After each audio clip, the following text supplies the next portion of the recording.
Have you ever had this conversation with your father about your emotions?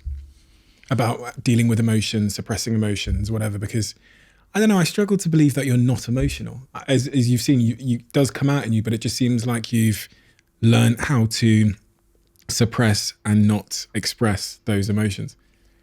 I have never had this conversation with my father. No, we've never talked about emotions or feelings. I'm not going to say he's not that type of guy, because he actually may be now at this stage in his life. You know, he's found God. He's very religious now. So maybe I actually could have this conversation with him. But, you know, 10 years ago, 20 years ago, there's just no way. I could never sit down with him and talk about my feelings, you know. He'd be like, feelings? Let me take my belt off and show you about feelings, you know. Like, really? It was not, you know, very strict, very, very, I got away with nothing as a kid, you know. But I think I needed that, because I was very boisterous. I had a lot of energy, you know. I got myself into this gang when I was a kid, and, you know, I was going around, I was fighting, I was, you know, skipping school. The only thing that somewhat kept me in line was knowing that if I got caught or if I went too far, my dad was waiting for me at home. Do you really think he would have taken his belt off if you had tried to chat to him about your feelings? I'm exaggerating that part. Yeah. But listen, the belt came off many times. Yeah. But when I stepped out of line as a kid, yeah. You know, that strictness, that punishment stopped me from going even more overboard than I already did. And I did go overboard. You know, you can go on YouTube right now and see a video of me street fighting at 16 years old in the car park in Brighton. And I was doing that every other week, you know?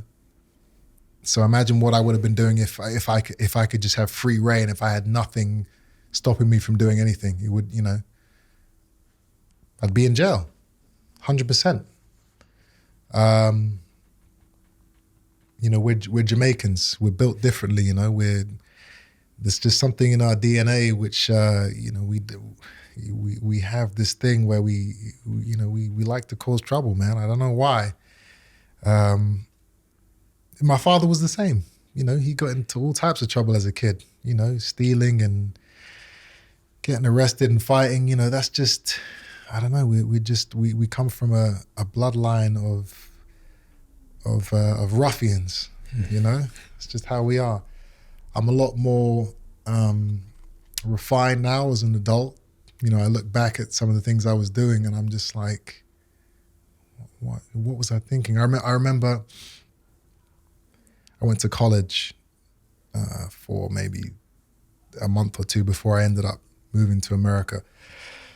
Some kid from the school that was opposite from the college had somehow gotten my number, and I had got in a fight with his brother.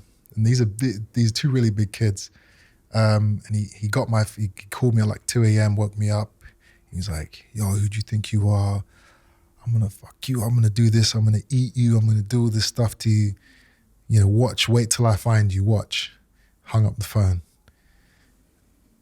I knew who the kid was because I knew his voice. Right.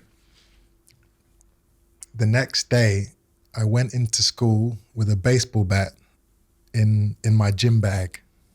So I have the gym bag, so obviously no one can see it.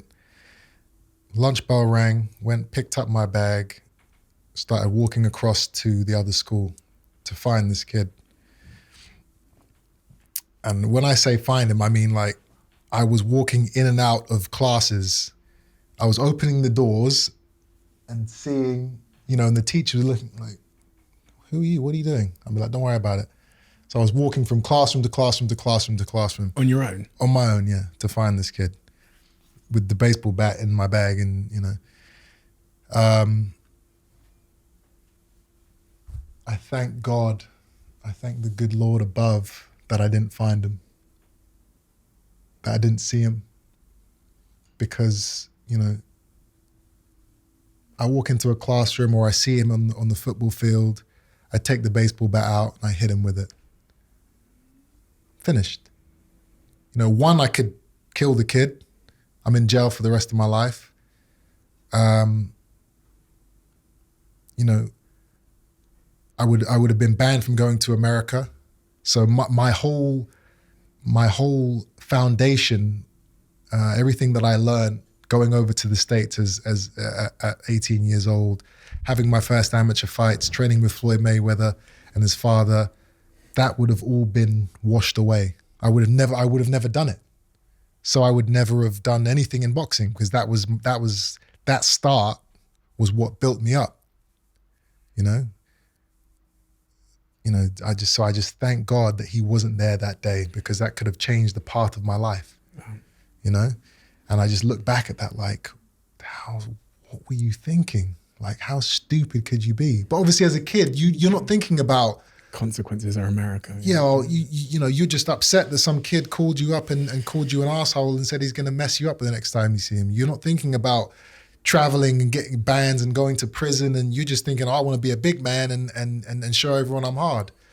You know, so it's just, you know, you have to have, that's why I say I thank God for my father as well, for how strict he was, because, you know, there were other times where there were things that I was going to do, but I didn't do them because I didn't want to suffer the consequences of my old man. So, yeah.